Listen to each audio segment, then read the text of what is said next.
ಪ್ರತಿ ಹಬ್ಬದ ಹಿಂದೆ ಒಂದು ಕತೆ ಇರುತ್ತದೆ. ಆದರೆ ಕೆಲವು ಕತೆಗಳು ಕೇವಲ ದೇವರ ಮಹಿಮೆಯ ಬಗ್ಗೆ ಇರುವುದಿಲ್ಲ, ನಮ್ಮ ಜೀವನಕ್ಕೆ ಸಂಬಂಧಿಸಿದ ಒಂದು ಸಣ್ಣ ಸಂದೇಶವನ್ನು ಹೇಳುತ್ತವೆ. ವರಮಹಾಲಕ್ಷ್ಮಿ ವ್ರತದ ಹಿಂದೆ ಇರುವ ಚಾರುಮತಿಯ ಕಥೆಯು ಅಂತಹದ್ದೇ ಒಂದು ಕತೆ.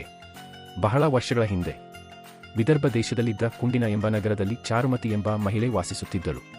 ಅವಳು ದೊಡ್ಡ ರಾಜಮನೆತನದವಳಲ್ಲ. ಅವಳ ಬಳಿ ಅಪಾರ ಸಂಪತ್ತೂ ಇರಲಿಲ್ಲ. ಆದರೆ ಅವಳ ಬಗ್ಗೆ ಊರಿನ ಜನರು ಒಂದು ಮಾತು ಹೇಳುತ್ತಿದ್ದರು. ಈಕೆಗೆ ತನ್ನ ಕುಟುಂಬವೇ ಎಲ್ಲವೂ. ಬೆಳಗ್ಗೆ ಎದ್ದು ಮನೆಯ ಕೆಲಸ, ಅತ್ತೆ ಮಾವನ ಸೇವೆ, ಗಂಡನ ಬಗ್ಗೆ ಕಾಳಜಿ, ಮನೆಯವರ ಊಟ ಕೆಲಸ. ದಿನ ಮುಗಿಯುವವರೆಗೂ ಅವಳಿಗೆ ತನ್ನ ಬಗ್ಗೆ ಯೋಚಿಸಲು ಸಮಯವೇ ಇರುತ್ತಿರಲಿಲ್ಲ. ಅವಳ ಜೀವನ ದೊಡ್ಡದಾಗಿ ಕಾಣಿಸಿಕೊಳ್ಳುತ್ತಿರಲಿಲ್ಲ. ಆದರೆ ಅವಳ ಮನಸ್ಸಿನಲ್ಲಿ ಒಂದು ವಿಷಯ ಮಾತ್ರ ತುಂಬಾ ದೊಡ್ಡದಾಗಿತ್ತು: ಭಕ್ತಿ. ಅವಳು ಲಕ್ಷ್ಮೀ ದೇವಿಯನ್ನು ನಂಬಿಕೆಯಿಂದ ಪೂಜಿಸುತ್ತಿದ್ದಳು. ಒಂದು ರಾತ್ರಿ ಚಾರುಮತಿ ಮಲಗಿದ್ದಾಗ ಅವಳಿಗೆ ಒಂದು ವಿಚಿತ್ರ ಕನಸು ಬಂತು. ಅವಳ ಮುಂದೆ ಲಕ್ಷ್ಮೀದೇವಿ ಪ್ರತ್ಯಕ್ಷಳಾದಂತೆ ಅವಳಿಗೆ ಅನುಭವವಾಯಿತು. ಚಾರುಮತಿಗೆ ಏನು ಮಾತನಾಡಬೇಕು ಅನ್ನೋದೇ ಗೊತ್ತಾಗಲಿಲ್ಲ. ಆಗ ದೇವಿ ಅವಳಿಗೆ ಒಂದು ವ್ರತದ ಬಗ್ಗೆ ತಿಳಿಸಿದಳು. ಅದೇ ವರಮಹಾಲಕ್ಷ್ಮೀ ವ್ರತ. ಚಾರುಮತಿಗೆ ಒಂದು ವಿಚಾರ ಸ್ಪಷ್ಟವಾಗಿತ್ತು: ನನಗೆ ಮಾತ್ರ ಒಳ್ಳೆಯದಾಗಬೇಕು ಅನ್ನೋ ಆಸೆ ಅವಳಿಗಿರಲಿಲ್ಲ. ತನ್ನ ಕುಟುಂಬ, ತನ್ನ ಗಂಡ, ತನ್ನ ಮನೆಯವರು, ತನ್ನ ಜೊತೆ ಬದುಕುತ್ತಿರುವ ಜನರು ಎಲ್ಲರೂ ಚೆನ್ನಾಗಿರಬೇಕು ಅನ್ನೋದೇ ಅವಳ ಮನಸ್ಸಿನಲ್ಲಿತ್ತು. ಮರುದಿನ ಬೆಳಗ್ಗೆ ಎದ್ದ ತಕ್ಷಣ ಚಾರುಮತಿ ತನ್ನ ಕನಸಿನ ಬಗ್ಗೆ ಗಂಡನಿಗೆ ಹೇಳಿದಳು. ಆದರೆ ಅವಳು ಅದನ್ನು ತನ್ನಲ್ಲೇ ಇಟ್ಟುಕೊಳ್ಳಲಿಲ್ಲ. ತನ್ನ ಸುತ್ತಮುತ್ತಲಿನ ಮಹಿಳೆಯರಿಗೂ ಆ ವ್ರತದ ಬಗ್ಗೆ ತಿಳಿಸಿದಳು. ಇದು ಈ ಕಥೆಯಲ್ಲಿರುವ ಅತ್ಯಂತ ಸುಂದರವಾದ ಭಾಗ. ಅವಳಿಗೆ ದೇವರಿಂದ ಸಿಕ್ಕ ಅನುಗ್ರಹವನ್ನು ತನ್ನೊಬ್ಬಳಿಗೆ ಇಟ್ಟುಕೊಳ್ಳುವ ಅವಕಾಶವಿತ್ತು. ಆದರೆ ಅವಳು ಹಾಗೆ ಮಾಡಲಿಲ್ಲ. ನಾವೆಲ್ಲರೂ ಸೇರಿ ಮಾಡೋಣ ಎಂದು ಹೇಳಿದಳು. ನಿಗದಿತ ದಿನ ಬಂದಿತು.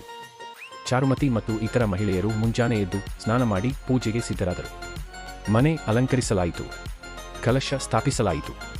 ಲಕ್ಷ್ಮೀದೇವಿಯನ್ನು ಆವಾಹನೆ ಮಾಡಿ ಪೂಜೆ ಆರಂಭಿಸಿದರು. ಮಹಿಳೆಯರು ಭಕ್ತಿಯಿಂದ ವ್ರತ ಮಾಡಿದರು. ಪೂಜೆ ಮುಗಿದ ನಂತರ ಅವರು ಪ್ರದಕ್ಷಿಣೆ ಹಾಕಲು ಆರಂಭಿಸಿದರು. ಅಲ್ಲಿಂದ ಕತೆ ಇನ್ನಷ್ಟು ವಿಚಿತ್ರವಾಗುತ್ತದೆ. ಮೊದಲ ಪ್ರದಕ್ಷಿಣೆಯ ನಂತರ ಅವರಿಗೆ ಆಭರಣಗಳು ದೊರಕಿದವು ಎಂದು ಕತೆ ಹೇಳುತ್ತದೆ. ಎರಡನೇ ಪ್ರದಕ್ಷಿಣೆಯ ನಂತರ ಇನ್ನಷ್ಟು ಅಮೂಲ್ಯ ವಸ್ತುಗಳು ಸಿಕ್ಕವು. ಮೂರನೇ ಪ್ರದಕ್ಷಿಣೆಯ ನಂತರ ಅವರ ಮನೆಗಳಲ್ಲಿ ಅಪಾರ ಸಂಪತ್ತು ತುಂಬಿತು ಎಂದು ವರಮಹಾಲಕ್ಷ್ಮಿ ವ್ರತದ ಕಥಾ ಪರಂಪರೆ ವಿವರಿಸುತ್ತದೆ. ಆದರೆ ಚಾರುಮತಿಗೆ ಇದು ಕೇವಲ ಸಂಪತ್ತು ಸಿಕ್ಕ ಕಥೆಯಾಗಿರಲಿಲ್ಲ. ಅವಳಿಗೆ ಒಂದು ವಿಷಯ ಅರ್ಥವಾಗಿತ್ತು: ತಾನು ಒಬ್ಬಳೇ ಪೂಜೆ ಮಾಡಿದ್ದರೆ ಬಹುಶಃ ಈ ಅನುಭವ ತನ್ನ ಜೀವನಕ್ಕೆ ಮಾತ್ರ ಸೀಮಿತವಾಗುತ್ತಿತ್ತು. ಆದರೆ ಅವಳು ತನ್ನ ಸುತ್ತಲಿನವರನ್ನು ಸೇರಿಸಿಕೊಂಡಿದ್ದಳು. ಅವಳ ಸಂತೋಷದಲ್ಲಿ ಇತರರೂ ಭಾಗಿಯಾದರು. ಅದಕ್ಕಾಗಿಯೇ ಈ ಕಥೆಯನ್ನು ಇಂದಿಗೂ ವರಮಹಾಲಕ್ಷ್ಮಿ ವ್ರತದ ಸಂದರ್ಭದಲ್ಲಿ ಹೇಳಲಾಗುತ್ತದೆ. ಕೆಲವು ದೇವಾಲಯದ ಪರಂಪರೆಗಳಲ್ಲಿ ಚಾರುಮತಿಯನ್ನು ಕುಟುಂಬವನ್ನು ಗೌರವಿಸುವ, ಹಿರಿಯರನ್ನು ನೋಡಿಕೊಳ್ಳುವ ಮತ್ತು ಭಕ್ತಿಯುಳ್ಳ ಮಹಿಳೆಯಾಗಿ ವಿವರಿಸಲಾಗುತ್ತದೆ. ಇಲ್ಲಿ ಒಂದು ವಿಷಯ ಗಮನಿಸಬೇಕು: ಇದು ಪುರಾಣಿಕ ಕಥೆ.